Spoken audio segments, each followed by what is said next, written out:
Hello students, welcome to my nurture. मैं हूं कृष्णा। कैसे हैं सब लोग? मस्त, बढ़िया। तो जैसे कि एग्जिट एग्जाम के फॉर्म आ चुके हैं और एक डरावना सा सपना सच होता हुआ नजर आ रहा है। खैर, डरावना नहीं है, पहले ही इसकी सारी चीजें हो चुकी थी। अभी से नहीं, काफी टाइम पहले से इसकी बातें हो रही थी और फाइनली फॉर्म आ गए हैं। लेकिन यस, काफी सारी चीजें इसके अंदर ऐसी हैं जो बच्चों को पसंद नहीं आ रही हैं। पहले नंबर पे फीस। जी हाँ, फीस के लिए मैं भी कहूंगा बच्चे लोग परेशान हैं। फीस मेरे को भी कुछ ज्यादा ही लग रही है, इतनी नहीं होनी चाहिए थी। मेरे हिसाब से अराउंड 1000 के अराउंड होती, इट्स ओके, ठीक है। बट फीस आई थिंक काफी ज्यादा है। बच्चे काफी परेशान हैं, काफी गरीब घर से बच्चे आ रहे हैं, काफी गरीब घर से बच्चे पढ़ते हैं, लोन लेते हैं, कर्जा लेते हैं, तब कहीं जाकर के 2 साल का डिप्लोमा करते हैं। लगभग 2 से 2.5 लाख रुपए उनका खर्च हो जाता है। काफी दिक्कतें हैं, मैंने खुद चीजें देखी हैं। तो है, अभी हो सकता है भविष्य में शायद कुछ चीजें चेंजेस हों, ठीक है, पहली चीज। दूसरी चीज जो बच्चों को बहुत ज्यादा परेशान कर रही है, एलिजिबिलिटी क्राइटेरिया। ठीक है, एलिजिबिलिटी क्राइटेरिया में बता दूं मैं, ये एक अभी मैं बता दूं और स्टार्टिंग में ये बात बोल रहा हूं जिससे कि अगर कोई बच्चा पूरा वीडियो नहीं देखता है तो ये बात मेरी सुन ले। ताकि देखो बेटा, मैं फिर भी कहूंगा फॉर्म को लेकर के काफी सारे अटकलें हैं। मैं सारी चीजें इंफॉर्मेशन ब्राउजर, यानी कि जो रिलीज किया है इंफॉर्मेशन ब्राउजर, जो बुलेटिन उसने रिलीज किया है, ठीक है, एग्जाम कंडक्ट कराने वाली अथॉरिटी ने, उसी से सारी चीजें लेकर के आया हूं। तो बहुत सारे सवाल है जो शायद आपको पता भी नहीं है कि ये चीज भी आपको जाननी चाहिए, वो सारी चीजें इसके अंदर मैंने कवर कर दी हैं, ठीक है। तो मैं कह रहा था कि जो बच्चे पूरा वीडियो नहीं देखेंगे तो एटलीस्ट वो बच्चे ये इतना अगर देख रहे हैं तो कमेंट जरूर करें। क्या कमेंट करना है उन बच्चों को? किन बच्चों का, ऐसे कौन से बच्चे हैं, यानी कि बच्चे मतलब स्टेट, जाहिर सी बात है, 31 जुलाई से पहले किस किस स्टेट के रिजल्ट आ गए हैं। प्लीज बेटा लोग, आप लोग अगर ये देख रहे हैं वीडियो, इसको फॉरवर्ड करें ताकि हर बच्चा यहां पे नीचे कमेंट करेगा कि हाँ इस स्टेट का आया, इस स्टेट का आया, इस स्टेट का नहीं आया। मेरे ख्याल से 95% से ज्यादा स्टेट्स के नहीं आए हैं, ठीक है। पहली चीज 31 जुलाई से पहले, लेकिन 31 जुलाई से पहले तो बहुत सारे रिजल्ट आ गए हैं। 31 जुलाई से पहले हम केवल उन बच्चों की बात कर रहे हैं जो 2022 में जिनका एडमिशन हुआ है, ठीक है। उससे पहले वाले बच्चों की बातें नहीं कर रहे, वो बच्चे है ही नहीं इसके अंदर इस टेस्ट के लिए। तो 2022 में जिन बच्चों का एडमिशन हुआ है, यानी कि फर्स्ट ईयर में एडमिशन लिया था, 2023 में फर्स्ट ईयर कर लिया था, फिर 2024 में सेकंड ईयर करके रिजल्ट भी आ गया, ऐसे बच्चे, केवल ऐसे बच्चे, इससे पहले वाले जिन बच्चों का एडमिशन 2022 से पहले हुआ, यानी कि जिनका एनरोलमेंट नंबर, भले उनके एग्जाम किसी वजह से लेट हो गए हैं, बैक लग गई है, कुछ भी हो गई है, जिनका 2022 से पहले एडमिशन हुआ है, वो बच्चे ना देखें इसको। 2022 में जिन बच्चों का एडमिशन हुआ वो बच्चे जरूर कमेंट करें जिनका रिजल्ट 31 जुलाई से पहले आ गए हैं, ठीक है। बाकी बातें डिटेल में करेंगे, क्योंकि इससे क्या काफी हेल्प मिलेगी। जब बच्चे वीडियो देखेंगे, नीचे आप कमेंट पढ़ेंगे बच्चे, तो पता चल जाएगा कि इक्का दुक्का स्टेट होंगे तो बिल्कुल भी आप लोग परेशान ना हो। दूसरी बात, जिन बच्चों ने ऐप ले लिया है हमारा या हमारे ऐप से जुड़े हुए हैं, निश्चिंत रहें, उनकी पूरे एग्जाम जो ऐप की वैलिडिटी है, वो कोर्स की वैलिडिटी नेक्स्ट एग्जाम तक के लिए बढ़ा दी जाएगी, ठीक है। आराम से रिलैक्स होकर तैयारी करें। जिन बच्चों के रिजल्ट नहीं आए हैं या जुलाई के बाद आए हैं, ये ना घबराएं कि सर अक्टूबर में हमारा कोर्स एक्सपायर करेगा, बिल्कुल एक्सपायर नहीं करेगा, ठीक है। तो हम वापस आते हैं। थंबनेल आप लोगों ने देख ही लिया होगा, थोड़ा सा वीडियो लंबा होगा, लेकिन सारे सवालों को एक ही बार देख लेंगे आप। 20-25 मिनट का जो भी वीडियो बनेगा ये, ठीक है, तो उसमें आपके सारे सवालों के जवाब क्लियर हो जाएंगे, ओके। हाँ, अगर किसी बच्चे को लगता है कि नहीं मेरे को पेपर टाइमिंग के बारे में जानना है, मेरे को लैंग्वेज के बारे में जानना है, तो सीधा इसी सीक्वेंस में अंदर मैंने टॉपिक डाले हुए हैं, आप सीधा जंप कर सकते हो। पहला टॉप पॉइंट नहीं देखना, दूसरा नहीं देखना, चौथे पे जाना है, 5वें पे जाना है, 6ठे पे जाना है, आगे बढ़ जाओ, ठीक है। जिस पॉइंट की क्लैरिटी चाहिए आगे बढ़ जाओ। अदरवाइज मैं तो ये कहूंगा, पहली बार हो रहा है, एक बार आप पूरा वीडियो जरूर देख लें, ठीक है। आधा घंटे का टाइम है, आराम से फुर्सत से पूरा वीडियो देखें। चलें, स्टार्ट करें। चलिए, तो सबसे पहला टॉपिक हमारा क्या है? सबसे पहला टॉपिक है एग्जाम डेट्स को लेकर के, इंपॉर्टेंट डेट्स को लेकर के। तो क्या है? जी हां, जो ऑनलाइन फॉर्म जमा करने का जो दिन है वो डिसाइड हो गया है। ऑनलाइन सबमिशन कब? 24 अगस्त से दोपहर 3 बजे के बाद से स्टार्ट हो गया है फॉर्म, ऑनलाइन फॉर्म लेना, ठीक है ना। अभी बेटा जल्दबाजी में कोई बच्चा फॉर्म मत भर देना, ठीक है। थोड़ा सब्र करो, टाइम आने दो, पूरा अच्छे से जान लो, उसके बाद ही फॉर्म हम भरना, ठीक है। फॉर्म कैसे भरा जाएगा उसका भी एक अलग से वीडियो बनाएंगे प्रॉपर, ठीक है। और 13 सितंबर 2024, ध्यान रखें बेटा, 13 सितंबर 2024 में रात 12 बजे तक आप ये फॉर्म फिल कर सकते हैं, ठीक है। 24 अगस्त से, यानी 24 अगस्त से आपकी स्टार्टिंग होती है 3 बजे से, और 13 सितंबर 2024 तक 11:55 PM यानी कि रात के 11:55 तक आप इसको फिल कर सकते हैं। क्लियर है बातें?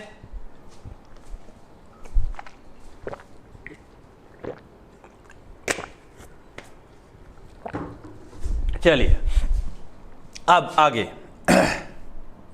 फिर क्या कह रहा है, बच्चे जब फॉर्म भर देंगे सब कुछ हो जाएगा तो कुछ गलतियां हो जाती हैं। क्या हो जाती हैं? कुछ गलतियां। उन गलतियों को सुधारने के लिए एक सभी सफल भुगतान आवेदकों के लिए, यानी कि जिनका पेमेंट सक्सेसफुल हो गया है, केवल उन बच्चों के लिए संपादन विंडो यानी कि एडिट विंडो खोली जाएगी। Edit window for all payment success, जिनकी पेमेंट सक्सेस हो गई है। सक्सेस का मतलब क्या है? मान लो किसी बच्चे ने 11:55 है 10:30 बजे पेमेंट करने की कोशिश करी और उसका पेमेंट किसी वजह से फेल हो जाता है, ठीक है, नहीं पहुंचा, अटक गया कहीं बीच में, उसने फॉर्म पूरा भर के सबमिट कर दिया और पता चला पैसे तो वहां पहुंचे नहीं, तो उसके लिए नहीं खुलेगा बेटा, बहुत ध्यान से इसीलिए चीजें समझते जाना।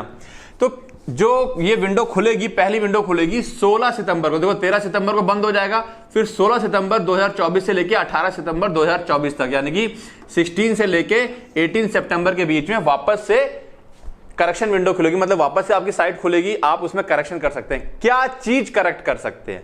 सारी चीजें नहीं, कोई इंफॉर्मेशन है, documents can be edited except, आप अपने डॉक्यूमेंट यानी कि क्या क्या चीजें एडिट कर सकते हैं। आप अपना नाम एडिट नहीं करेंगे, नेशनैलिटी, ईमेल, मोबाइल नंबर और टेस्ट हिस्ट्री, इसको छोड़ करके कोई और करेक्शन है अगर, तो वो करेक्शन आप कर सकते हैं, ठीक है ना। कोई इंफॉर्मेशन या डॉक्यूमेंट आप एडिट कर सकते हैं, नाम एडिट नहीं करेंगे, नाम नहीं बदल सकते, नेशनैलिटी नहीं बदल सकते, ठीक है, अपना ईमेल नहीं बदल सकते, मोबाइल नंबर नहीं बदल सकते, टेस्ट सिटी नहीं बदल सकते। तो ध्यान रखना, पहली बार जब आप फॉर्म भरेंगे तो 1 2 3 4 5 ये 5 चीजें बड़ा सोच समझ के भरिएगा, इनको करेक्ट करने का मौका नहीं दिया जाएगा दोबारा से, ठीक है। और एक चीज बता दूं मैं बेटा, अभी आगे चलेंगे, कुछ चीजें बड़ा ही मतलब ये एग्जाम को एकदम खतरनाक लेवल से बना दिया गया है, ठीक है, समझते जाइए। उसके बाद ये 18 को विंडो बंद हो जाएगी, एक बार फिर से 24 सितंबर को फिर से एडिटिंग विंडो खुलेगी, लेकिन इस बार कुछ और चीजें एडिट होंगी, ठीक है।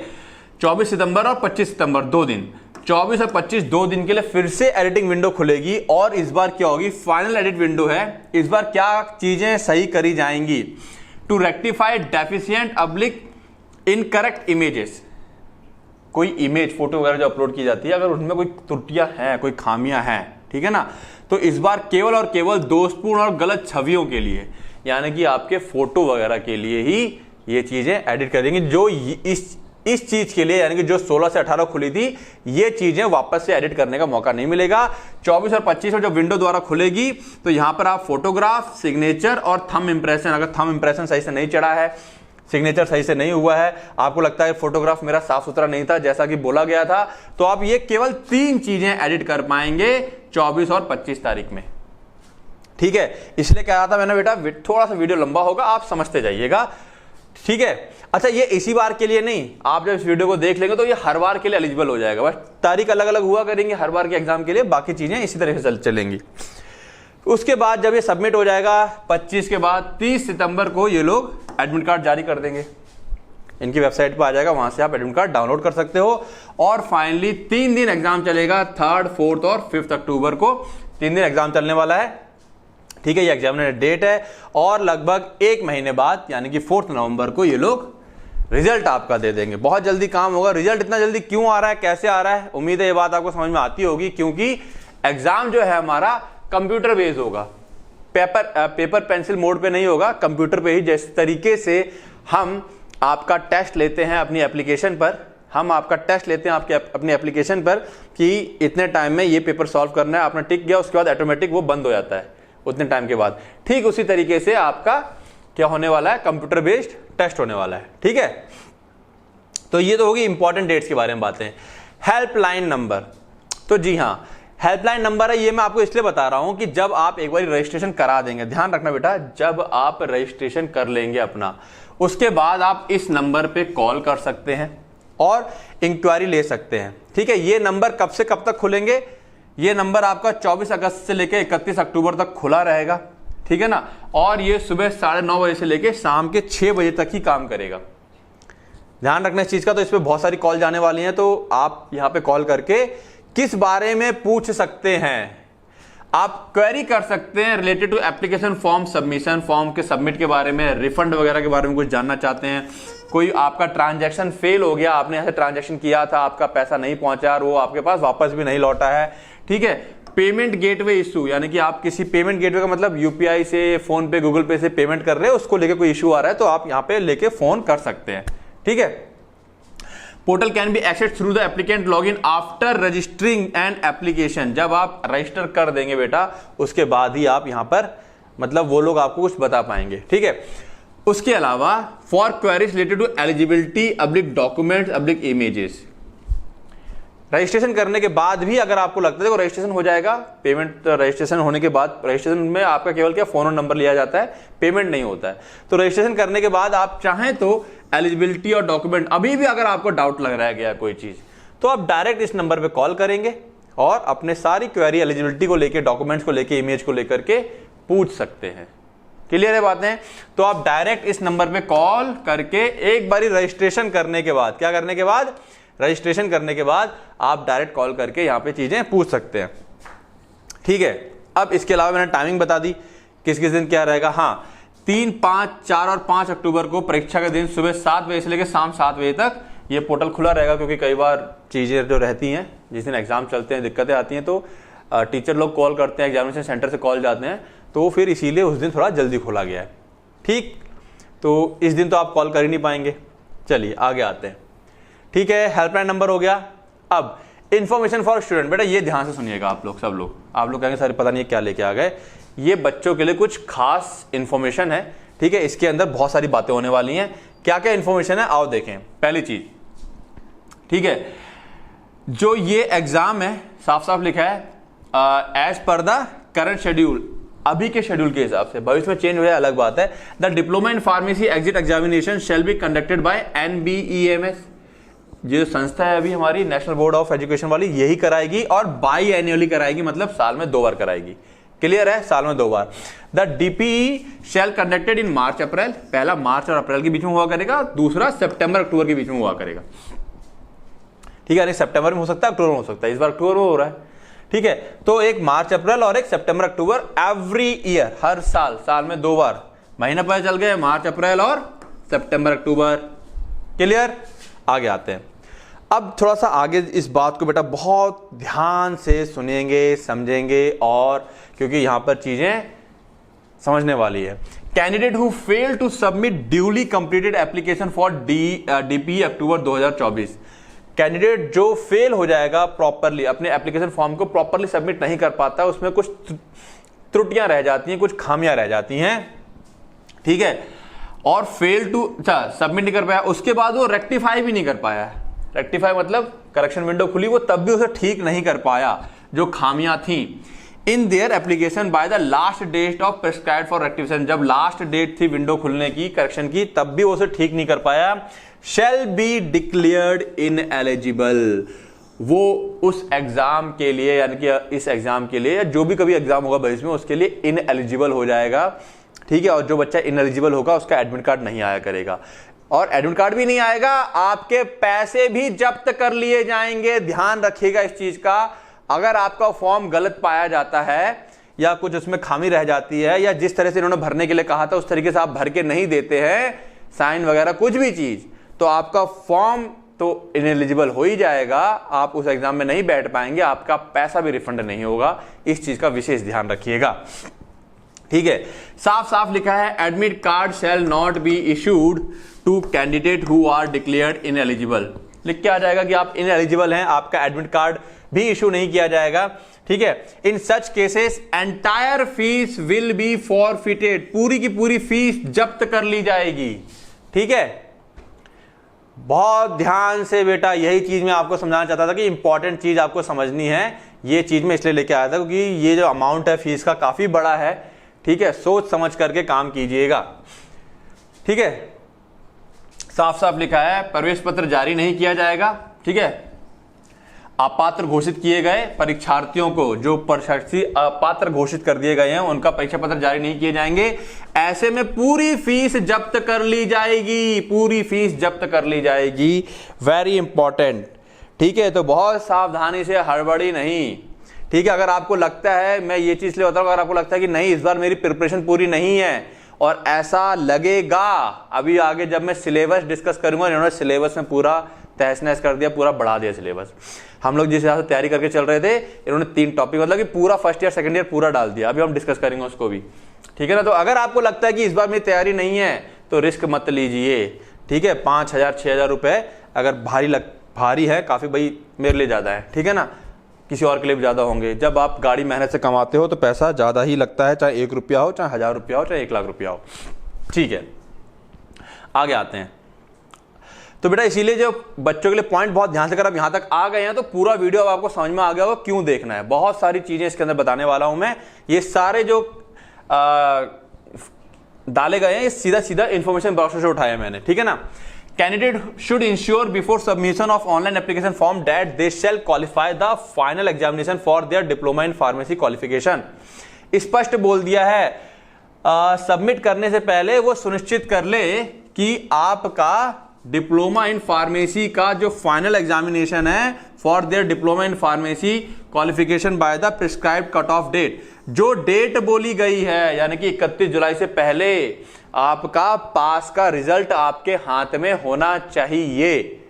ठीक है, अगर आप फॉर्म भर देते कि नहीं कोई नहीं हम बाद में देख लेंगे, और बाद में जब आप वहां पर जाएंगे और दिखाया जाएगा कि अरे आपका तो रिजल्ट बाद में आया है, आपको हटा दिया जाएगा, रद्द कर दिया जाएगा। स्पष्ट बोल दिया गया है कैंडिडेट शुड इंश्योर, ये बच्चा ये सुनिश्चित कर ले, परीक्षार्थियों को ऑनलाइन आवेदन पत्र जमा करने से पहले ये सुनिश्चित कर लेना चाहिए कि वे निर्धारित कट ऑफ तिथि बोल दी गई है तक डिप्लोमा इन फार्मेसी योग्यता के लिए, उस तिथि तक डिप्लोमा इन फार्मेसी योग्यता के लिए अंतिम परीक्षा उत्तीर्ण कर लेंगे। अंतिम परीक्षा मतलब सेकेंड ईयर उत्तीर्ण कर लेंगे और उनकी डिप्लोमा इन फार्मेसी योग्यता, डिप्लोमा फार्मेसी अधिनियम आगे तो पूरा लिख दिया है कि इसके तहत आपको जो भी कुछ करना है। तो फिलहाल मुद्दा समझ गए। जो डेट इन्होंने आज इस बार डिसाइड करी है 31 जुलाई 2024 से पहले आपका रिजल्ट सेकेंड ईयर का पास का रिजल्ट आ जाना चाहिए, फेल या उसका नहीं होना चाहिए, पास का रिजल्ट होना चाहिए। ठीक है, और साथ साथ में आपका जो डिप्लोमा है वो किसी approved, undertaken from an institution approved by the pharmacy council of India. अगर आप अरे गहरे किसी भी इंस्टीट्यूट से कर रहे हैं जो अप्रूव्ड नहीं है तो भी बेटा समस्या हो जाएगी फिर। ठीक है, ओके, अब देखो यहां पे साफ साफ बोल रहा है if it is found at any point of time, किसी भी समय अगर ये पाया जाता है that their diploma in pharmacy qualification, कि उनकी जो फार्मेसी क्वालिफिकेशन का जो डिप्लोमा है is not obtained from recognised institution, किसी मान्यता प्राप्त संस्था से नहीं है, द कैंडिडेचर और रिजल्ट शैल बी कैंसिल्ड, वो कैंसिल कर दिया जाएगा, डीम्ड टू बी कैंसिल्ड, और ऐसा मतलब उसको परिणाम रद्द कर दिया जाएगा और रद्द माना जाएगा, डीम्ड टू बी कैंसिल, वो ऑटोमेटिक रद्द मान लिया जाएगा। ठीक है, बातें समझ में आ रही है ना बेटा, ये क्यों इन सारी बातें डाली है मैंने यहां पर। Next, candidate found ineligible at any stage of diploma in pharmacy exit examination, जब आप एग्जिट एग्जाम का फॉर्म भर रहे हैं, मान लो आप एग्जाम देने भी चले गए, एग्जाम देके आ भी गए हैं, आप पास भी हो गए हैं, और इस दौरान कभी भी आपको पाया जाता है कि आप पात्र नहीं थे, आप अपात्र थे, आप इनएलिजिबल थे। ठीक है, तो will not be permitted to appear in the examination. अच्छा, ये एग्जाम से पहले की बात चल रही है, मतलब एग्जाम होने से पहले अगर आपको पाया जाता है कि आप पात्र नहीं है तो आप एग्जाम को देने नहीं दिया जाएगा। In an unlikely event of any eligible candidate appearing and और पासिंग, और ऐसी स्थिति में अगर कोई बच्चा पास भी कर जाता है, the result candidature of such candidate shall be cancelled, उसका रिजल्ट कैंसिल कर दिया जाएगा, और deem to be cancelled even if result has been declared और pass certificate has been issued, चाहे उसे कभी ऐसा हो गया, मान लो पास का सर्टिफिकेट मिल गया बच्चे को, सब कुछ मिल गया, बच्चा किस तरीके से कर कुरा करके पहुंच गया और जा रहा है रजिस्ट्रेशन कराने के लिए, और वहां पाया जाता है कि ये तो फर्जी है, मतलब डीपी तो उसका असली है बट कोई और चीज उसका अप्रूवल नहीं था इस संस्था से, कुछ भी चीज, वो चीज गलत पाई जाती है, सब कैंसिल हो जाएगा, सब कैंसिल हो जाएगा, ठीक है, कुछ भी नहीं माना जाएगा। तो बहुत ध्यान से बेटा, ठीक है, ये चीज मैं इसलिए बता रहा हूं कि बहुत सारे बच्चे जो है वो इधर उधर मतलब ना इधर उधर के व्यवस्था करके या जुगाड़ लगा करके कुछ ना कुछ करने की कोशिश करते हैं। तो बेटा सावधान रहिए, पैसा डूब जाएगा, ध्यान रखिएगा। Okay, fees shall neither be carried forward, जो आपकी फीस है वो ना तो आगे के लिए बढ़ाई जाएगी यानी कि अगले एग्जाम के लिए, टू फ्यूचर एग्जामिनेशन, और nor refunded under any circumstances. किसी भी स्थिति में अगर आपका पेपर कैंसिल होता है, आप अपात्र पाए जाते हैं, कुछ भी चीज होती है ऐसी स्थिति में, तो आपकी फीस जब्त कर ली जाएगी। वो आगे के एग्जाम के लिए ना तो बढ़ाई जाएगी कि अगले एग्जाम में लग जाएगी, या आपको रिफंड करी जाएगी, ऐसा कोई भी इनका मकसद नहीं है। वो फीस आपकी पूरी तरीके से जब्त हो जाएगी, भूल जाइए उस पैसे को आप, ठीक है। तो इसीलिए बेटा ये सारी इन्फॉर्मेशन लेके आया हूं ताकि बहुत ध्यान से, सावधानी से, क्योंकि फीस की बात को लेके काफी सारे बच्चे परेशान भी हो गए हैं, ठीक है। तो आप लोग बहुत सावधानी से एग्जाम को भरिएगा। आगे आते हैं, ये एक चीज इन्होंने काफी अच्छी करी है, डेमो टेस्ट। जी हाँ, डेमो टेस्ट, ठीक है। इनकी वेबसाइट पर एक डेमो टेस्ट आ जाएगा, shall be available for benefit of candidate to familiarise themselves with the computer based test format. तो लगभग तारीख है 20 सितंबर 2024 के बाद कुछ डेमो टेस्ट डाल दिए जाएंगे। ये डेमो टेस्ट कुछ उसी तरीके से होंगे कि जब आप एग्जाम वाले दिन अपने एग्जाम सेंटर में जाएंगे तो कंप्यूटर पे किस तरीके से टेस्ट आएगा, किस तरीके से आप अटेम्प्ट करेंगे, किस तरीके से सबमिट करेंगे, मतलब सारी चीजें एक डेमो टेस्ट के तौर पर आपको दिया जाएगा।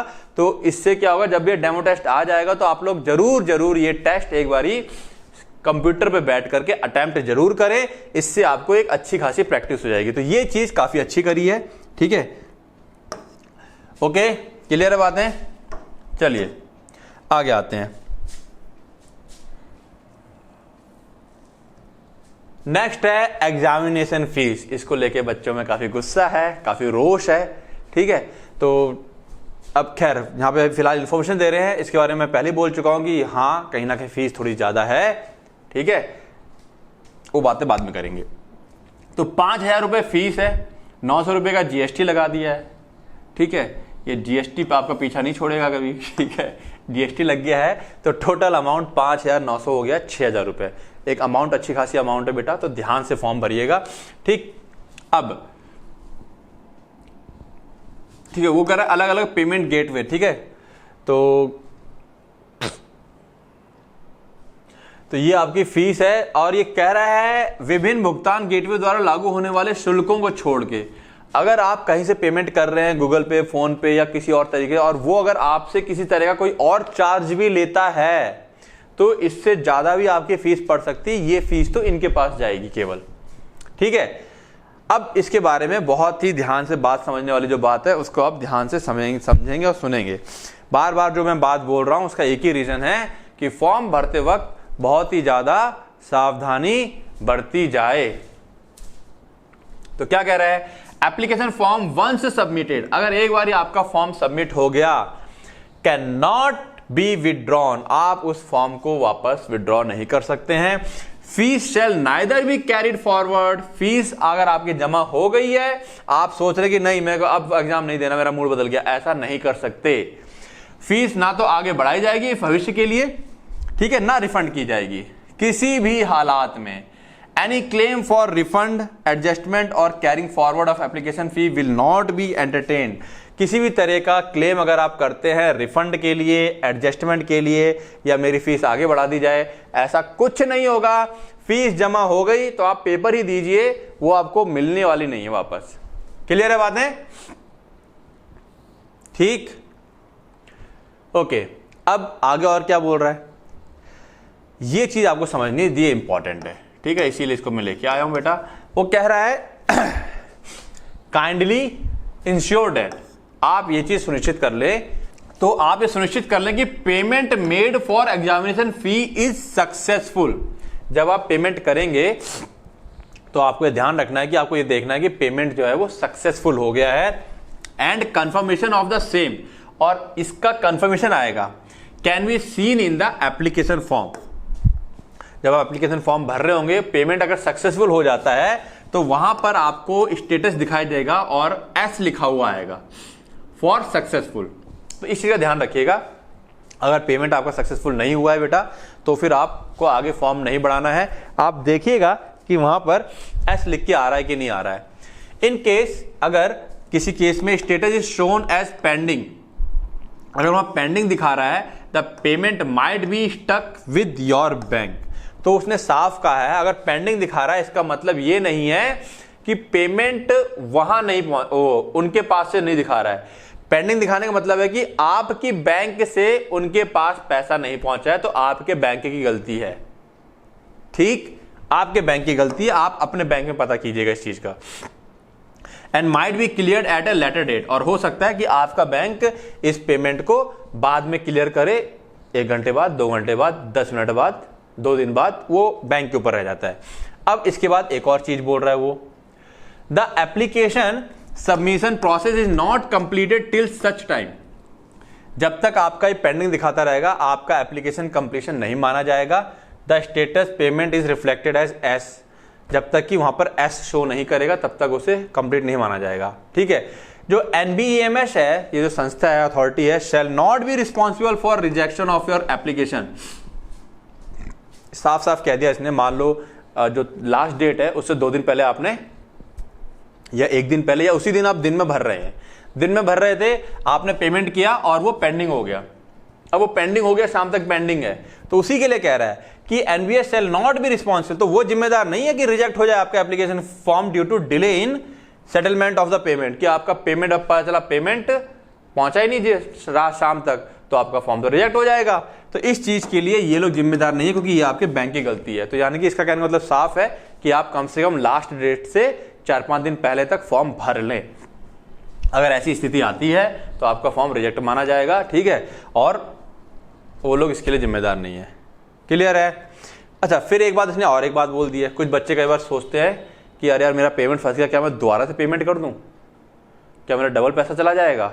तो उसके लिए उन्होंने एक बात बोली है, it is at the discretion of the applicants. ये एप्लीकेंट्स के मत पर, उसके विवेक पर, उसकी खुद की बुद्धि पर डिपेंड करता है टू मेक अनदर पेमेंट, कि वो दूसरा पेमेंट करे for completing the application submission process. अगर लगता है कि आज ही शाम को मेरा फॉर्म की लास्ट डेट रह गई है, करना है फटाफट, टाइम नहीं बचा है, तो क्या मैं दूसरा पेमेंट कर दूं, क्या मेरे पहले वाले रुपए मारे जाएंगे?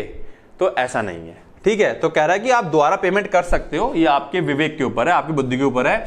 इन एन इवेंट, और ऐसी घटना पर, रिसिप्ट ऑफ डुप्लीकेट और मल्टीपल एग्जामिनेशन फीस, अगर एक ही नंबर पे, एक ही फॉर्म नंबर पे कई सारे पेमेंट हो जाते हैं, मान लो आपने किया नहीं हुआ, दोबारा किया नहीं हुआ, तिवारा किया, तिवारा में सक्सेस हुआ, स्टार्टिंग के 2 पेमेंट सक्सेस नहीं हुए, और हो सकता है कि ये जो पेमेंट हैं ये भी चले जाएं एग्जामिनेशन वाले अथॉरिटी के पास, यानी कि उसके पास चले जाए बाद में, यानी कि उनके पास कितने चले गए, 15,000 रुपए चले गए, 18,000 रुपए चले गए। ठीक है, तो वो साफ कह रहा है कि अगर ऐसे मल्टीपल फीस चली जाती है towards the same application ID, उसी एप्लीकेशन आईडी से, तो जो NBEMS है शैल रिफंड द एक्सेस फीस, तो जो एक्स्ट्रा फीस चली गई, यानी कि 6 दूनी 12,000 रुपए जो एक्स्ट्रा चले गए हैं, वो आपको वो वापस कर देगी। ठीक है, pertaining to the prescribed examination fees after closure of application window. जिस दिन आपका एप्लीकेशन फॉर्म क्लोज होगा, बंद होगा, उस दिन वो लोग चेक करते हैं अपना, उनका वो चेक होता है कितनों का मल्टीपल आया है, कितना फंड तो ज़्यादा नहीं आ गया है, कितने बच्चों ने एप्लीकेशन दिया था, मान लो 100 बच्चों ने एप्लीकेशन दिया, उसके हिसाब से, ठीक है, जितना अमाउंट होना चाहिए उससे अगर अमाउंट ज़्यादा है तो वो लोग चेक करते हैं किस किस बच्चे का ज़्यादा आया, उसको फिर रिफंड कर देते हैं। ठीक है ना, तो एक्स्ट्रा पैसा अगर आपका जा रहा है तो रिफंड हो जाएगा। यानी कि अगर इमरजेंसी है, आपको लगता है कि नहीं शाम को आप 10 बजे बैठे, 9 बजे बैठे, आपका रिफंड क्या कहते हैं पैसा कटा ही नहीं, तो आप दोबारा से ट्राई करेंगे और दोबारा कट जाता तो पहले वाला पैसा आपका वापस आ जाएगा। ठीक है, परेशान ना होना उसके लिए। आगे आते हैं, अब वो देखो साफ साफ कह रहा है, examination fees in respect of candidate who are absent. ठीक है, कह रहा है अगर कोई बच्चा एब्सेंट होता है, have been declared ineligible due to any reason, shall be forfeited. अगर आप एब्सेंट है तब भी आपकी फीस वापस नहीं की जाएगी। Candidate are advise to read the diploma in pharmacy, इसको अच्छे से पढ़ ले रेगुलेशन को। ठीक है, कि वो सारे टर्म्स और कंडीशन क्राइटेरिया फॉलो कर रहा है कि नहीं कर रहा है, पता चला पूरा अच्छे से नहीं पढ़ा है, इसलिए मैंने कहा डिटेल वीडियो बनाया है, आप लोग अच्छे से समझ लें क्राइटेरिया को लेकर, सारी चीज़ों को लेकर के, पता चला आप भर तो रहे हैं, फिर बाद में पता चला कि अरे ये तो मेरे को पता ही नहीं थी वाली बात, अब क्या, अब तो मैं एलिजिबल ही नहीं हूँ, अब मेरा पैसा भी चला गया। ध्यान से बेटा, ठीक है। Now eligibility criteria. तो एलिजिबिलिटी क्राइटेरिया में पहला क्राइटेरिया यही है कि आप क्या होना चाहिए, पहला क्राइटेरिया यही है कि आप 2022 और 23 में आपका एडमिशन होना चाहिए और 2023 से 2024 में आपका पास आउट होना जरूरी है। यहां पे आपका एडमिशन हुआ हो और यहां पर आप पास आउट हो गए हो। पहला क्राइटेरिया यही है जो पहले वाले वीडियोस में हम लोग बता चुके हैं, शायद सबको ये बात पता है। उसके बाद ही बच्चा पूछता है सर 21 में हुआ क्या करें, 21 में हुआ क्या करें, 21 में हमारा एनरोलमेंट है, हमारा एग्जाम लेट हो गया। एग्जाम लेट हो गया उससे मतलब नहीं है, ठीक है। आपका 21 में एनरोलमेंट हुआ है वो 21 का माना जाएगा, ठीक है, क्योंकि 21 में हुआ होगा, नेक्स्ट ईयर 22 वालों का भी एनरोलमेंट हुआ होगा, ठीक है ना। तो इसके अकॉर्डिंग जो 21 में हुआ है, तो यानी कि अगर इनकी बात मानी जाए तो जो एक सॉफ्टवेयर के साथ समझा जाए, 2022 से पहले जिन लोगों का एनरोलमेंट हुआ है उसको लेगा ही नहीं, सिस्टम नहीं लेना चाहिए कायदे में, ठीक है। अभी NBEMS है, जैसे मैंने कहा, कुछ भी कर देती है, 3 सब्जेक्ट और बढ़ा दिए इनने, तो भाई फिर तो थोड़ी समस्या खड़ी होगी। अदरवाइज फिलहाल इनके हिसाब से अगर 2022-23 में एडमिशन वालों की बात करी जाए तो 2022 में जिन लोगों का एनरोलमेंट हुआ है वहीं से इनको बच्चों को लेना चाहिए। 2022 से पहले यानी कि 21 में जिन बच्चों का एनरोलमेंट हो गया है उन बच्चों को नहीं लेना चाहिए, ठीक है, स्पष्ट होगी बात ये। उसके बाद बाकी के क्राइटेरिया का क्या क्या है बहुत ध्यान से समझते हैं हम लोग, वेरी इंपॉर्टेंट, ठीक है। ये वाला क्राइटेरिया जो है यहां पे साफ साफ कह दिया है, the result of final examination of the said diploma in pharmacy. जो डिप्लोमा इन फार्मेसी जो क्वालिफिकेशन रखा गया है, ठीक है, उसका जो रिजल्ट है should have been declared on और बिफोर 31 जुलाई 2024। उक्त डिप्लोमा इन फार्मेसी योग्यता के लिए अंतिम परीक्षा का परिणाम 31 जुलाई 2024 या उससे पहले घोषित किया जाना चाहिए। स्पष्ट बोल दिया गया है ये बात, ठीक है। यानी कि जिनके बच्चों का एग्जाम 31 जुलाई के बाद आया है वो लोग रिलैक्स रहे, ये एग्जाम उन लोगों के लिए नहीं है, आप लोग मार्च अप्रैल वाला दीजिएगा आराम से, ठीक। अब उसके बाद उसने बातें बता दी हैं, क्या बात बता रहा है, in the event that the proof or documentary evidence submitted by the candidate does not clearly establish that the result of the final, वो कह रहा है साफ साफ कि जो वो बच्चा, मान लो तुमने फॉर्म भर दिया, उसमें दिख रहा है कि मान लो फॉर्म भर दिया, सब कुछ कर दिया, आप चले गए आगे, और आपके डॉक्यूमेंट से ये चीज जाहिर होती है कि आप ये साबित नहीं हो पाता है कि आपका जो रिजल्ट है वो 31 जुलाई से पहले आया था, ठीक है। तो ऐसे में क्या होगा, that the candidate has been declared pass qualified in the final examination in all mandatory required courses, the candidate shall be cancelled, ठीक है, कैंडिडेचर उसका कैंसिल कर दिया जाएगा, and the candidate shall be declared ineligible, और उसको अपात्र घोषित कर दिया जाएगा इस एग्जामिनेशन के लिए। क्लियर है, आपका रिजल्ट 31 जुलाई से पहले आ जाना चाहिए, ठीक है, अदरवाइज आपको अलाउ नहीं किया जाएगा। क्लियर है बातें। 31 जुलाई 2024 वाला कॉन्सेप्ट हिंदी में देख लें एक बारी। यदि परीक्षार्थी द्वारा प्रस्तुत किए गए सबूत या दस्तावेजी साक्ष्य स्पष्ट रूप से स्थापित नहीं करते हैं कि उनकी डिप्लोमा इन फार्मेसी योग्यता की अंतिम परीक्षा का परिणाम, यानी कि सेकेंड ईयर का परिणाम 31 जुलाई 2024 को या उससे पहले घोषित नहीं किया गया था, या स्पष्ट रूप से निर्दिष्ट नहीं करते कि परीक्षार्थी ने सभी अनिवार्य आवश्यक पाठ्यक्रमों में अंतिम परीक्षा उत्तीर्ण कर ली है, ठीक है। यानी कि दो चीजें हो गई, 31 जुलाई से पहले और सभी पाठ्यक्रमों में आपको पास होना चाहिए, ठीक है। तो परीक्षार्थी रद्द कर दी जाएगी और परीक्षार्थी को अपात्र घोषित कर दिया जाएगा, सीधी सी बात ये कह रहा है, ठीक है ना। यानी कि 31 जुलाई से पहले और सभी विषयों में आपका पास होना जरूरी है। क्लियर, ऐसा नहीं है कि रिजल्ट तो आ गया लेकिन आप कह रहे हो कि हमारा 2 में बैक लगी है, तो नहीं, ठीक है, पास होना जरूरी है। क्लियर, चलिए नाउ द वर्स्ट थिंग, जो मैं कहूंगा, वर्स्ट थिंग तो नहीं कहूंगा, ये चीज पहले बता देता हूं, पहले से तैयारी कर लेते, ठीक है। एग्जाम पैटर्न समझ लीजिए बेटा, इन्होंने एक तरह से जो हमारे 11 सब्जेक्ट हैं पूरे के पूरे सारे डाल दिए हैं। यानी कि अगर मैं आप लोगों से बात करूं तो देखो ये क्या कहना चाह रहा है कि यानी कि जो हमारा फर्स्ट ईयर है उसमें हमारे 5 सब्जेक्ट हैं, सेकेंड ईयर में हमारे 6 सब्जेक्ट हैं, 11 हो गए, इन्होंने पूरे डाल दिए, 4, 3, 7 और 4, 11, पूरे 11 सब्जेक्ट आ रहे हैं। पहले ह्यूमन एनाटॉमी नहीं था, ठीक है, पहले हमारा क्या और क्या नहीं था, पहले हमारा सोशल फार्मेसी नहीं था और थेरापेटिक्स नहीं था। ये चीज़ें हमारे में पहले नहीं थी, लेकिन अब इन्होंने ऐड कर दी हैं। ठीक है, तो आप पेपर को समझ लीजिए अच्छे से, बहुत अच्छे से। अब मतलब कि पूरा सिलेबस आ रहा है फर्स्ट ईयर और सेकंड ईयर का। ठीक है, पहला सब्जेक्ट जो होगा, पहला पेपर जो होगा डे 1 यानी कि 3 तारीख को pharmaceutics, law and ethics, community pharmacy management और हॉस्पिटल एंड क्लिनिकल फार्मेसी, सब मिला करके आपका 150 नंबर का होगा। और यहाँ आपको 150 में से कम 75 मार्क्स लाने होंगे पास होने के लिए। कितने लाने होंगे? 75 मार्क्स। ठीक है, क्लियर है? पेपर 2 में क्या होने वाला है? ह्यूमन एनाटॉमी, फार्माकोलॉजी और फार्माकोथेरेपेटिक्स। 150 नंबर, अगेन यहाँ पर आपको 75 मार्क्स पास मिनिमम चाहिए।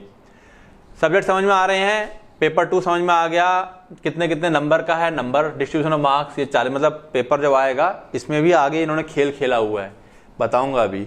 ये तो यहाँ बात यहाँ खत्म नहीं करी, यहाँ पे भी आगे खेला है थोड़ा सा, वो बात बताऊंगा मैं अभी। ठीक है, सब्जेक्ट क्लियर हो रहे हैं आप लोगों को? पासिंग क्राइटेरिया समझ में आ रहा है? तीसरा पेपर में फार्मास्यूटिकल केमिस्ट्री, बायोकेमिस्ट्री, कॉग्नोसी और सोशल फार्मेसी है। नंबर देख लीजिए, ये 35-35 के हैं, 40-40 के हैं। फिर अगेन है तीनों पेपर 150-150 नंबर के ही, और सब में हमको 75 नंबर लेकर के आने हैं। क्लियर है? अब आगे आते हैं, कुछ और बातें जाने इनके बारे में। साफ साफ यहाँ पे मेंशन है, the examination shall be a multiple choice question. तो अब ये कोई सवाल नहीं करेगा कि सर पेपर कैसा होगा। Multiple choice question, test delivered using, test दिया जाएगा computer network as prescribed scheme. ठीक है ना, कंप्यूटर नेटवर्क का उपयोग करके दिया जाएगा टेस्ट, यानी कि कंप्यूटर बेस्ड होगा। आपको गोले नहीं भरने हैं, जैसा कि आप ऑनलाइन टेस्ट देते हैं ठीक उसी तरीके से टेस्ट होगा। जिस तरीके से आप हमारे ऐप पर ऑनलाइन टेस्ट दे रहे हैं, टिक कर रहे हैं, सबमिट करते हैं, ठीक उसी तरीके से टेस्ट होगा। तो बेटा उसी तरीके से तैयारी करें आप। ठीक है, ये एक बहुत अच्छी बात है, ये मैं थैंक्स कहूंगा कम से कम ये इन्होंने रखा। नेगेटिव मार्किंग नहीं है, there shall be no negative marking. तो आप लोग अक्कड़ बक्कड़ बम्बे बो कर सकते हैं कि इसको टिक मारा उसको टिक मारा, अगर नहीं आता है तो। बात समझ में आ रही है? क्वेश्चन छोड़ के मत आना, क्वेश्चन छोड़ के मत आना। जितना आता है आ गया, जितना नहीं आ रहा है टिक मार के सारे आने हैं। ठीक है, यानी कि ये एक चीज मन की हो गई, नेगेटिव मार्किंग नहीं है। ठीक, क्लियर? आगे आते हैं। ओके बेटा, फिर थोड़ा सा मैंने कहा लेक्चर, ये पार्ट लेक्चर की तरह हो गया, लेकिन सारी बातें इसमें क्लियर हो गई हैं। आप पूरा डिटेल में पढ़ेंगे तो समझेंगे, मजा आएगा। आगे देखते हैं, टेस्ट परीक्षा के दिन की प्रक्रिया, टेस्ट डे प्रोसीजर। टेस्ट वाले दिन क्या क्या करना है? NBMS will conduct computer based test. स्पष्ट हो गया, कंप्यूटर बेस्ड टेस्ट रहेगा in safe and secure environment, मतलब कि वो धांधली नहीं होने देगा, वो वक्त बताएगा। NBMS reserve its right to review the test day process of conduct of CBT. ठीक है, वो एक अलग बात होगी, ये बताना था आपको। कंप्यूटर बेस्ड टेस्ट होने वाला है। अब थोड़ा सा और आगे यहां पर खेला है बेटा, ये पार्ट आप अच्छे से समझेंगे, बिल्कुल मुंह पे पानी डाल लो, छमा छम छम, और इस वाले पार्ट को ध्यान से समझिए, बहुत ध्यान से। इन्होंने यहां पर किया क्या मैं बताऊं आप लोगों को। इन्होंने यहां पर क्या बोल दिया है कि देखो, मैं यहां से समझाने की कोशिश करता हूं तो यहां से आपको ज्यादा अच्छे समझ में आएगा। मान लो आपका पेपर 1 है, इसमें 4 सेक्शन होंगे। सेक्शन यहां समझ में अच्छा आएगा, section A, section B, section C और सेक्शन डी। ठीक है, 150 नंबर का है और 3 घंटे का पेपर होता है। कितने घंटे का? 3 घंटे का पेपर है। तो समय बांट दिया जाएगा। क्या कर दिया जाएगा? समय बांट दिया जाएगा। चलो इससे हम समझते हैं, 3 घंटे का पेपर है तो उसके बजाय हम इसको लेते हैं। ठीक है, उसमें थोड़ा समय का या जो भी ले लो, ए बी सी डी हो गया। ठीक है, इस तरह इसका भी होगा क्या? सेक्शन ए बी सी।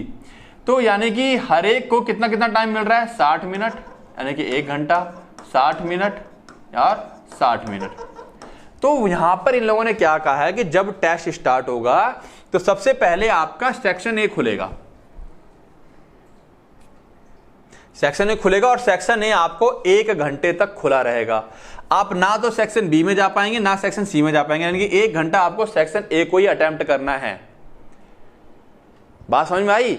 आप जब सेक्शन ए खुलेगा उसकी टाइमिंग 1 घंटा, जैसे 1 घंटा होगा ऑटोमेटिक सेक्शन ए क्लोज हो जाएगा, सेक्शन बी खुल जाएगा। और सेक्शन बी जब आप कर रहे होंगे तो आप सेक्शन ए में नहीं जा सकते। आपको कोई क्वेश्चन याद आ गया, अरे वो था उसका आंसर, आप सेक्शन ए में नहीं जा सकते फिर। ठीक है, मैंने कहा ना यहां पर ये खेला हुआ कि आप सेक्शन स्विच करके इधर उधर काम नहीं कर सकते हैं। फिर जब ये क्लोज हो जाएगा फिर ये खुल जाएगा, और जैसे ही ये टाइम पूरा होगा ऑटोमेटिक सिस्टम बंद पड़ जाएगा। वो बंद मतलब आपका विंडो क्लोज हो जाती है ऑटोमेटिक, आप सबमिट करें चाहे ना करें, टाइम कंप्लीट, वो ऑटोमेटिक बंद हो जाएगा। वो क्लियर है बातें? यही चीज यहां समझा। अब यहाँ पे जैसे 3 थे तो समझाना आसान था 3 घंटे का, यहाँ पे 3 घंटे का टाइम को डिवाइड कैसे करेंगे वो लोग, वो वहीं पता चलेगा। तो ये चीज समझाना था मेरे को कि किस तरीके से वहां पर चीजें की गई हैं, समझिए जरा। Each question paper for DPE जो एग्जिट एग्जाम का है will be divided into multiple time bound section. अलग अलग टाइम बाउंड सेक्शन, यानी कि सबका टाइमिंग अलग अलग रहेगा। वो सबका 60-60 हो गया था, जो 40 मिनट का उसका टाइम थोड़ा ज्यादा रहेगा, जो कम मिनट का उसका टाइम थोड़ा सा कम रहेगा, ठीक है ना। For example if there are 3 time bound section, कि अगर यहाँ पे 3 सेक्शन है, सेक्शन ए, बी और सी, ठीक है, in the question paper each section will have 50 question. अगर 3 पेपर है तो तीनों में कितने होंगे? 50-50 क्वेश्चन होंगे एंड 60 मिनट। सभी को कितना दिया जाएगा? 60-60 मिनट का समय दिया जाएगा, जैसा कि मैंने ऊपर बताया।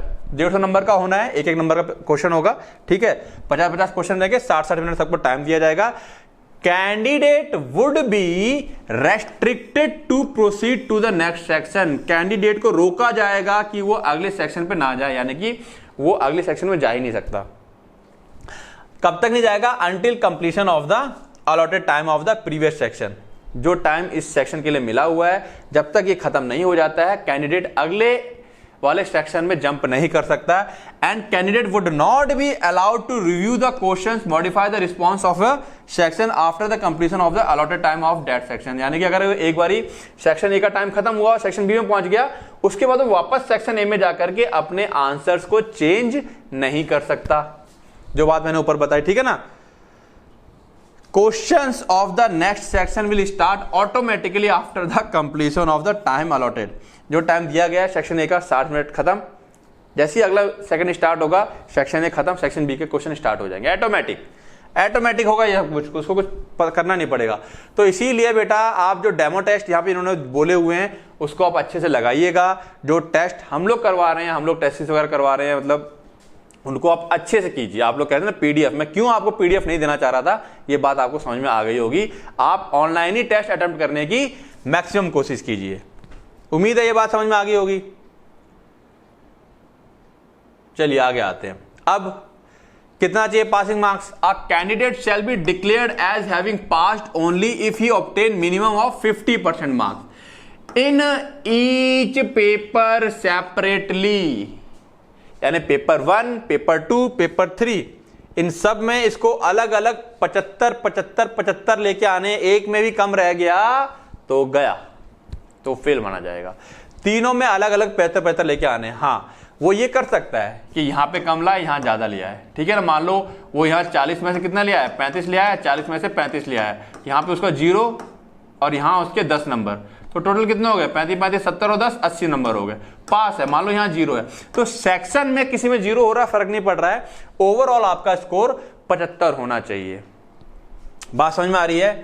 ठीक है। जैसे मान लो उसने यहाँ पे आया, वो उसने कहा कि यार फार्माकोलॉजी बड़ी टफ थी, मैंने तो ये पढ़ा है, ये पढ़ा है, ठीक है। फार्माकोलॉजी में सपोज उसके 0 नंबर है, यहाँ मिला करके उसके मान लो 40 नंबर है, यहाँ 40 नंबर लिया है, यहाँ 40 नंबर लिया है, तो 80 नंबर, तो पास है।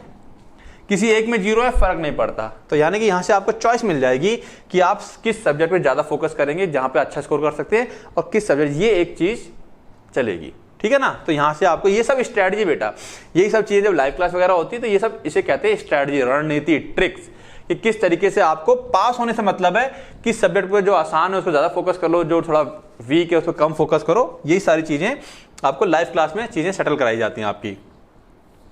चलिए आगे देखें और क्या कह रहा है ये।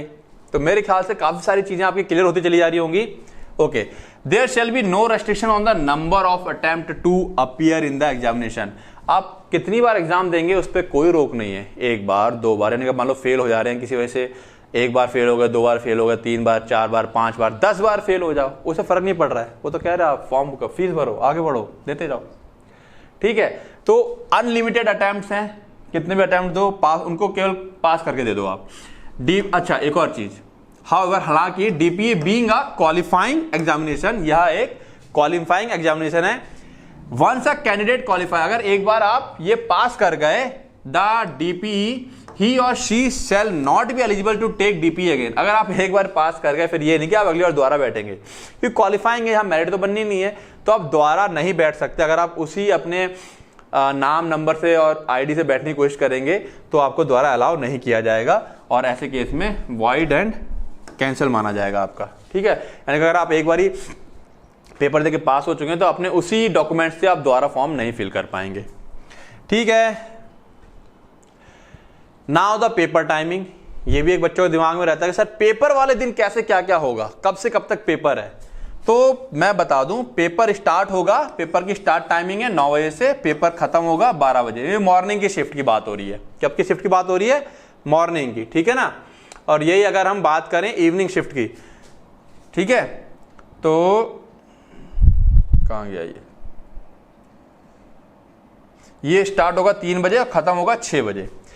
शाम की शिफ्ट में जो बच्चे पेपर देंगे उनका 3 से 6 एग्जाम है। मॉर्निंग शिफ्ट में जो बच्चे देंगे उनका 9 से 12 एग्जाम है। उससे पहले के इनका वो देखो क्या क्या चीजें हैं। मॉर्निंग में allow candidate to enter the examination centre, आप 7 बजे सेंटर में अलाउ करेंगे, मतलब जा सकते हैं। Entry closes at examination centre, 8:30 बजे तक मैक्सिमम, उसके बाद गेट बंद कर दिया जाएगा, अलाउ नहीं किया जाएगा। 8:30 से पहले आप सेंटर पहुंच जाएं। ठीक है, ये सुबह की बात कर रहा हूं मैं। अच्छा, शाम की बात करते हुए चलते हैं। दोपहर में आपको 1 बजे से एंट्री मिलना स्टार्ट हो जाएगी और 2:30 बजे आपकी एंट्री बंद कर दी जाएगी। Grant access for candidate login, आपको लॉगिन करने का एक्सेस मिल जाएगा 8:45 बजे, यानी कि 8:45 पे आप अपने कंप्यूटर पे लॉगिन करना स्टार्ट करेंगे। अपना आईडी जो भी आपको एडमिट कार्ड पे दिया होगा डाटा वो आप भरेंगे और लॉगिन करेंगे। यहाँ पे 2:45 बजे। ठीक है, candidate login to read instruction, यहाँ पे कैंडिडेट करीब 8:50 पे अपना इंस्ट्रक्शन पढ़ना स्टार्ट करेगा, यहाँ पे 2:50 पे पढ़ना स्टार्ट करेगा दोपहर वाले बच्चे। फिर एग्जाम स्टार्ट हो जाएगा ठीक 9 बजे, इनका ठीक 3 बजे। ठीक है, अच्छा एक और चीज, कभी कभी क्या है, एग्जाम 9 बजे स्टार्ट ना होकर 9:10 पे स्टार्ट हो रहा है, तो परेशान ना होना, बिल्कुल ही परेशान ना होना, क्योंकि जब वो 9:10 पे स्टार्ट होगा ना तो वहीं से आपका पहला मिनट स्टार्ट होगा। आपको 60 मिनट पूरे मिलेंगे एग्जाम को करने के लिए। ठीक है, इसी से परेशान नहीं होना, वो चीज मैं अभी आगे डिस्कस कर दूंगा। ठीक है, बात समझ में आ गई। तो सेम चीज पेपर 2 में, सेम चीज पेपर 3 में। ये मैंने पेपर 1 का डिस्कस कर लिया जो 3 तारीख को है, सेम चीज पेपर 2 के लिए रहेगी, सेम चीज पेपर 3 के लिए रहेगी।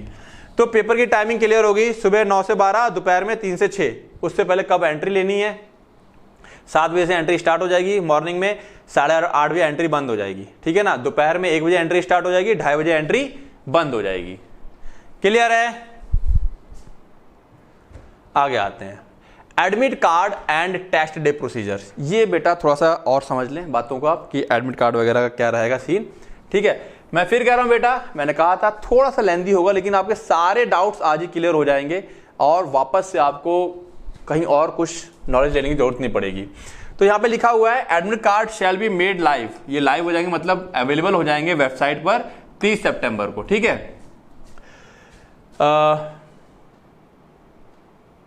Admit card will not be issued, उन बच्चों को इशू नहीं किया जाएगा एडमिट कार्ड जो कि अपात्र घोषित हो गए हैं, इनएलिजिबल हो गए हैं before the conduct of examination. यानी कि अगर आपको लगता है कि आपका एडमिट कार्ड शो नहीं कर रहा है, उस पर इनएलिजिबल लिख के आ रहा होगा, दिखा रहा होगा कि आप इनएलिजिबल है। ठीक है, आगे आते हैं बेटा। यहां पर एडमिट कार्ड को लेकर ना बहुत सारी, फोटो को लेकर बड़े दिक्कतें होने वाली हैं, तो फोटो का खास ध्यान रखिएगा। उसको लेकर के मैंने सारी बातें यहाँ पे, इसलिए फोटो वाले को बातों को लेकर के मैं यहाँ आया हूँ।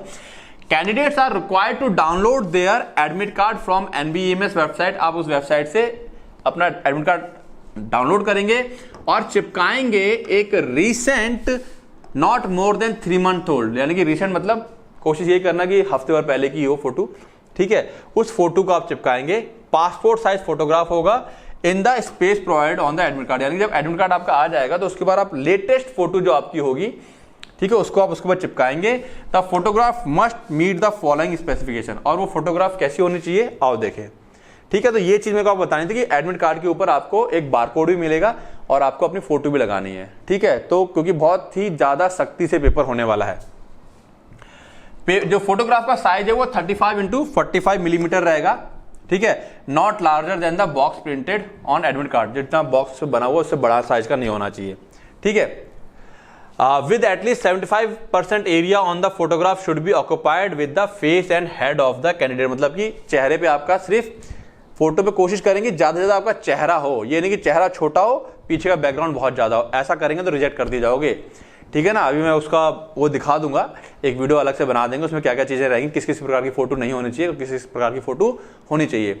फोटो एकदम क्लियर होना चाहिए, पीछे का बैकग्राउंड व्हाइट रहेगा, चेहरा बड़ा मतलब चेहरा क्लियर रहना चाहिए, ये चीज ध्यान रखिएगा आप लोग, ठीक है।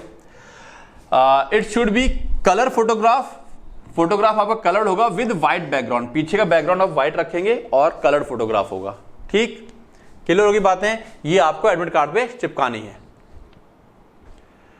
नेक्स्ट, परीक्षार्थियों को परीक्षा केंद्र में निम्नलिखित दस्तावेज लाने होंगे। क्या क्या चीजें आपको एग्जामिनेशन सेंटर में लेके जानी है, ठीक है। बार कोडेड एडमिट कार्ड, आपका जो एडमिट कार्ड आप बेटा डाउनलोड करेंगे ना, उसके ऊपर एक बार कोड होगा स्कैन करने के लिए, ठीक है। तो वो ये नहीं कि आप एडमिट कार्ड लेके आए बहुत ज्यादा घुसड़ मुचड़ करके मत रख लेना, ऐसा फोल्ड करना कि जहां पर बार कोड आपका आ रहा हो वो चीज फोल्ड ना हो, इस तरीके से फोल्ड वगैरह कीजिएगा। बार कोड डिस्ट्रॉय मत कर लेना, वरना एंड टाइम पे दिक्कत आ जाएगी, बार कोड स्कैन नहीं होगा तो दिक्कत आ जाएगी, ठीक है। प्रिंटेड कॉपी, और वो भी कलर्ड लाना है बेटा आपको, black and white photograph admit card नहीं चलेगा। Very important, very very important, ये सब बातें आपको एंड टाइम पे दिक्कत करेंगी, इसीलिए सारी बातें मैं लेके आया। कलर्ड एडमिट कार्ड लेके जाना है, और उस पर जो बारकोड होगा आपका, उसको इस तरह से फोल्ड नहीं करना कि बारकोड है ना गुजर मुजर सा हो जाए, बारकोड आपका सुरक्षित रहना चाहिए। उसके अलावा एडमिट कार्ड के अलावा any one of the below mention government issued photo ID, उसके अलावा आपको एक अपनी ओरिजिनल आईडी लेके जानी है। क्या क्या हो सकता है, पैन कार्ड हो सकता है, ड्राइविंग लाइसेंस हो सकता है, पासपोर्ट है, आधार कार्ड विद फोटोग्राफ जिसमें फोटो हो, ठीक है। ये सब चीजें आपको लेके जानी है, क्लियर है। अब एक बात और, समस्या क्या है, कई बार इस बीच में बच्चों की शादी वगैरह हो जाती है, नाम वगैरह बदल जाता है, आधार कार्ड पे कुछ और है, डॉक्यूमेंट पे कुछ और है, ऐसी स्थिति कई बार पैदा होती है। तो उसके लिए यहाँ पे इन्होंने एक बात बता दी है, the name on the photo identification must match with the name as shown on the admit card, admit card पर और दोनों जगह नेम सेम होना चाहिए। If name has change due to, ठीक है ना, फोटो आइडेंटिफिकेशन यानी कि जो आपका आईडी होगा उस पे और इस पे नाम सेम हो। कई बार क्या होता है, आधार कार्ड पे आप नेम बदलवा लेते हो, मान लो पहले नाम था कुछ, ठीक है ना, और बाद में आपने नाम डाल दिया, मतलब टाइटल बदल जाता है, कुछ भी चीज हो जाती है, सरनेम बदल जाता है। तो आपको ऐसे केस में क्या करना है, इफ नेम हैज चेंज, अगर नाम आपका चेंज हुआ है ड्यू टू मैरिज, शादी की वजह से या किसी और वजह से, candidate must show the relevant document, तो आपको बेटा वहां पर प्रूफ दिखाना होगा कि देखो मेरी शादी हुई है, रजिस्ट्रेशन मतलब मैरिज सर्टिफिकेट हो सकता है, या आपने कोई नाम चेंज कराया होगा तो उसका डॉक्यूमेंट हो सकता है, कुछ भी चीज। अगर किसी वजह से आपका नाम चेंज हुआ है तो उसका एक लीगल डॉक्यूमेंट आपको साथ लेके जाना पड़ेगा कि देखो मेरा पहले नाम ये था और अब मेरा नाम ये हो गया है, ठीक है। To substantiate claim for change in name, marriage certificate, divorce हुआ है तो उसका, ठीक है, लीगल नेम चेंज डॉक्यूमेंट, कई बार कुछ लोग लीगली नेम चेंज कराते हैं, बाकायदा प्रोसेस होती है नाम चेंज कराने की, या gadget notification for name change, कई बार नाम चेंज कराने का गैजेट किया जाता है कि मेरा नाम अब यहां से ये चेंज हो रहा है, कई सारे प्रोसेस होते हैं। अगर ऐसी कोई स्थिति है किसी के साथ, रेयर केस होते हैं ये काफी रेयर केस है, बहुत ही कम लोगों के साथ होता है। अगर ऐसा किसी के साथ होता है तो वो बच्चा भी ध्यान देगा, ठीक है। अब एट द टेस्ट सेंटर, देखो बेटा टेस्ट सेंटर में क्योंकि कंप्यूटर बेस्ड है तो यहां पे ध्यान रखना, पेन पेंसिल कुछ भी लेके नहीं जाना है, पानी की बोतल वगैरह कुछ भी अलाउड नहीं है, खाना पीना कुछ भी अलाउड नहीं है, सब कुछ वहीं मिलेगा आपको, ठीक है, पहली चीज। दूसरी बात, लड़कियों के लिए खास कर की इस बार बेटा सख्ती है, इस बार क्या सख्ती है ही, ऑर्नामेंट्स, ज्वेलरी, ध्यान से सभी आभूषण, धार्मिक वस्तुओं सहित अगर आप कुछ पहनते हैं, ताबीज आबीज या आप कोई लॉकेट वगैरह डाल रहे हैं तो धार्मिक वस्तुओं को स्पेशल बोल दिया गया है, घर पे ही छोड़ के आइएगा, ठीक है। जैसे कंगन, अंगूठी, झुमके, नोज पिन, नाक के पिन है, चेन, हार, पेंडेंट के साथ हार, बैच, कोई बैच वगैरह आप लगा रहे हैं, ब्रोच आदि कोई भी चीज है, ठीक है। तो बेटा ध्यान रखें, खासकर जो लोग बच्चे धर्म को थोड़ा ज्यादा मानते हैं और इसके चलते कुछ चीजें अपनी बॉडी पे पहनते हैं, तो कुछ भी चीज अलाउड नहीं है, ठीक है, इसी का ध्यान रखें। इसीलिए इसके साथ और भी चीजें थी, वो तो पता ही है आप लोगों को, पेन पेंसिल खाना पीना कुछ भी लेके नहीं जाना है, ये चीज को मैंने स्पेशली बता दिया कि आप पता चला वहां पहन के चले जाएं और फिर आपको वहां पे निकालना पड़ रहा है, आपको दिक्कत हो रही है, तो ये चीज पहले मेंशन कर दी है, वो आपके सुनने वाले नहीं है, उन्होंने साफ साफ कह दिया कि आप पढ़ के क्यों नहीं आए, पहले सब कुछ मेंशन कर रखा था, ठीक। उसके अलावा candidate will compulsory required to carry following item with them to the examination. क्या क्या चीजें लेके आनी है? आपका प्रवेश पत्र, एडमिट कार्ड, सरकार द्वारा फोटो पहचान पत्र, कोई आपकी आइडेंटिफिकेशन प्रूफ है ना, जैसे कि वोटर आईडी, पैन कार्ड, बस ये चीजें आपको ले जाना अलाउड है। इन 2 चीजों के अलावा आप कोई चीज नहीं ले जाएंगे। और कोशिश कीजिएगा नॉर्मल कपड़े पहनिएगा, जैसे नॉर्मल ट्राउजर है, टी शर्ट है, ठीक है। बहुत ज्यादा वैसे कपड़े मत पहनिएगा क्योंकि चेकिंग वगैरह का थोड़ा सिस्टम ज्यादा है इस बार।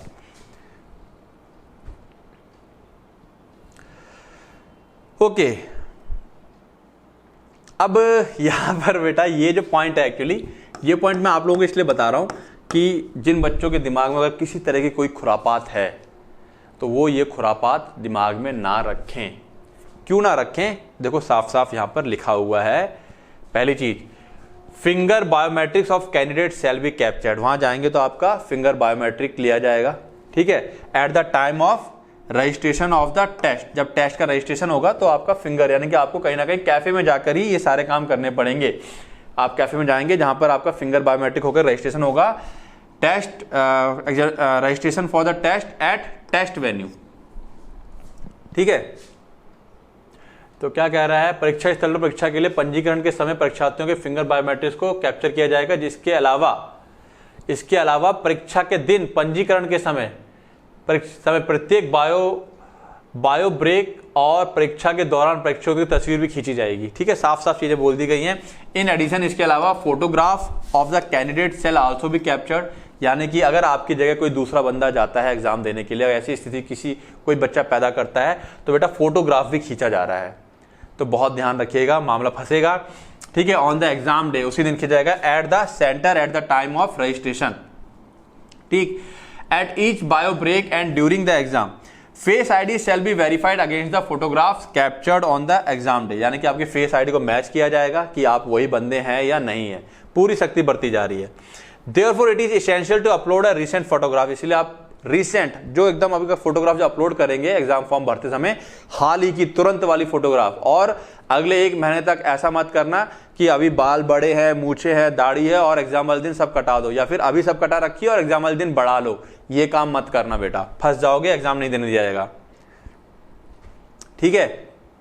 तो ये सब चीजें क्यों की, यानी कि आपका फोटो थंब इंप्रेशन फोटो वगैरह खींची जाएगी एग्जाम के समय। तो बी अलर्ट, पढ़ाई करें, ठीक है, किसी और तरह के चक्करों में ना पड़े। Now the last one and very important, बच्चा इसको लेके बहुत परेशान रहता है कि सर एग्जाम कर रहे थे, लाइट चली जाएगी तो क्या करेंगे, मेरा सिस्टम चलते चलते मेरा सिस्टम बंद हो गया, मैं काम कर रहा था, मेरा माउस ही काम नहीं कर रहा था, मेरा सिस्टम बंद पड़ गया, मतलब इस तरह की तमाम दिक्कतें आती हैं, तब क्या करेंगे, है ना। ये भी सवाल आता है बच्चों का। तो ये सवाल समझिए क्या है।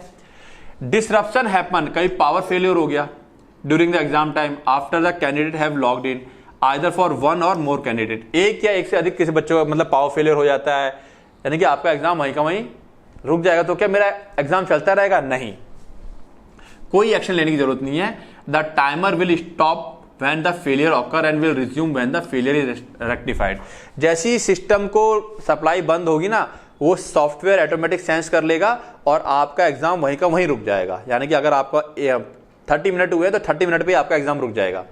फिर जैसी लाइट आएगी, सिस्टम चालू होगा और आप लॉग इन करेंगे, तभी आपका एग्जाम 30 मिनट के आगे चालू होगा। तो ये बात आप ध्यान रखिएगा, जैसी अगर ऐसी कोई कंडीशन आती है अपना टाइम नोट करके रखिएगा, ठीक है।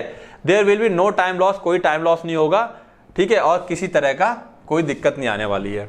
क्लियर? पहली चीज, अगर लाइट चली जाएगी तो क्या होगा। दूसरी चीज, candidate machine is locked during the exam. पता चला कई बार काम करते करते आपका सिस्टम विंडो लॉक हो गई, विंडो अचानक से ठप पड़ गई, ठीक है। Example, loss of connectivity with the primary server. मान लो कुछ पीछे सर्वर से आ रहा था, नेट आ रहा था, वो बंद पड़ गया। उसी सिस्टम का जिसपे आप बैठे हो वही सिस्टम का स्विच खराब हो गया, अचानक से बंद पड़ गया।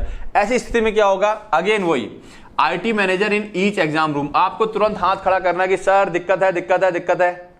जो आईटी मैनेजर होगा वेरीफाई करेगा, इसको अनलॉक करेगा द कैंडिडेट के अकाउंट का, and the timer start from the same point where the candidate had left. और ऐसी स्थिति में भी आपका टाइमर वहीं का वहीं रुक जाएगा। वो सॉफ्टवेयर के अंदर होता है, जिस टाइम पे आपका सिस्टम ब्रेक हुआ था, ठीक है, वो सेंस कर लेता है कि अब सिस्टम ब्रेक हो गया है, ठीक है, कनेक्टर कट गया है, तो वहीं का वहीं टाइम रुक जाएगा। आप वहां पे बताएंगे सर ऐसी ऐसी दिक्कत है। ऐसी स्थिति में देखो होगा, कुछ बच्चों के साथ ऐसा होगा, उनका टाइम लंबा जाएगा, यानी कि वो ठीक 9 से 12 तक एग्जाम खत्म नहीं कर पाएंगे, हो सकता है 12:30 तक एग्जाम खत्म करें, जिनके साथ दिक्कत होगी वो उनका एग्जाम लेट हो जाएगा थोड़ा सा, क्योंकि उतने बीच में डिस्टर्बेंस रहेगी। ठीक है, तो आप बताएंगे, वो ठीक करेगा, आपका एग्जाम वहीं से चालू होगा। There will be no time loss in allocated examination time due to this locking. अगर ऐसा कोई लॉक होता है तो आपका टाइम का लॉस नहीं होगा। मान लो आधा घंटा लग गया आपका सिस्टम सही होने में, तो वो टाइम तो वहीं से स्टार्ट होगा ना, तो आपको आधा घंटा एक्स्ट्रा ही मिल जाएगा, निश्चिंत रहिएगा। Now third point, candidate complain of any specific issues in the machine. Candidate complain कर रहा है कि भाई स्क्रीन फ्लिकरिंग कर रही है, स्क्रीन हिल रही है, बार बार आ रही है जा रही है। ठीक है, माउस इशू है, माउस नहीं हिल रहा है, system getting lock, system lock हो जा रहा है, हैंग्ड, बीच बीच में वो हैंग कर जा रहा है। अगर ऐसा इशू कर रहा है तो on reporting of the issue, जैसे आप हाथ खड़ा करेंगे, बताएंगे सर ऐसी दिक्कत आ रही है, जो वहां पे आईटी मैनेजर होगा या जो इन्विजिलेटर होगा जो वहां पे देखरेख कर रहे होंगे, टीचर्स वगैरह, वेरीफाई करेंगे और lock the candidate machine. Verify करेंगे कि हाँ ऐसी दिक्कत है और तुरंत आपको बताना है बेटा आपको ये बात, तो वो चेक करेगा कि हाँ स्क्रीन में गड़बड़ है, तुरंत वहां पे वो लॉक कर देंगे, आपका टाइम वहीं का वहीं रुक जाएगा। ठीक है, आपको शिफ्ट किया जाएगा फ्रॉम देयर अलॉटेड सीट, आपको उस सीट से दूसरी सीट पे शिफ्ट कर दिया जाएगा, या आपको सिस्टम चेंज किया करेगा, वो कुछ भी करेंगे उनकी जिम्मेदारी रहेगी। ठीक है, two buffer seat in the same और other lab during the examination, या तो हो सकता है उसी कमरे में कोई दूसरा सिस्टम दे या दूसरी जगह कोई दूसरा लैब में पहुंचा दें आपको। If required there will be no time loss in allocated examination time due to this shifting. और ये शिफ्टिंग चल रही है, इस बीच में आपको कोई भी लॉस नहीं होगा, आपका टाइम उतना आपको मिलेगा। ठीक है, तो ये कुछ बच्चों को सवाल रहते हैं सर ऐसा होगा तो क्या होगा, तो ये सारे भी सवालों के जवाब इन्होंने दे दिए हैं। क्लियर? तो this is all about the information browser. और फिर से कह रहा हूं बेटा कि पढ़ाई करिए। ठीक है, अब इसमें आगे क्या होगा क्या नहीं होगा, चीजें वो बात की बातें रहेंगी। कुछ चीजें खराब हैं, कुछ चीजों से बच्चे खुश हैं, कुछ नाखुश है। सिलेबस आपका बढ़ा दिया गया है, 2-3 चीजें हुई हैं, सिलेबस बढ़ गया है, पूरा कंप्लीट सिलेबस आ रहा है। ठीक है, फीस थोड़ी सी बच्चों को कहीं ना कहीं दिक्कत दे रही है। ठीक है, इनके ऊपर बातें बाद में करेंगे, लेकिन जहां तक मैं ये भी जान रहा हूं कि इस अक्टूबर वाले में बहुत कम बच्चे बैठेंगे, क्योंकि वो 31 जुलाई के चक्कर में एलिजिबल नहीं होंगे। ठीक है, तो निश्चिंत रहिए, केवल पढ़ाई पे फोकस कीजिए, आगे जो होगा वो देखेंगे, बाद बाकी आप अपना रिवीजन करते रहिए और हमसे जुड़े रहिए। ठीक है, और अच्छी प्रैक्टिस के लिए चाहें तो माइंड नर्चर जो ऐप है उसको प्ले स्टोर से डाउनलोड करके वहां से अपना टेस्ट सीरीज और क्लासेस को ज्वाइन कर सकते हैं। ठीक है, फर्स्ट अटेम्प्ट में ही बढ़िया से आप निकलेंगे। ठीक है, और मेन चीज क्या है, रिवाइज करना है, पढ़ना है और मेहनत करनी है। ठीक है, ऑल द बेस्ट।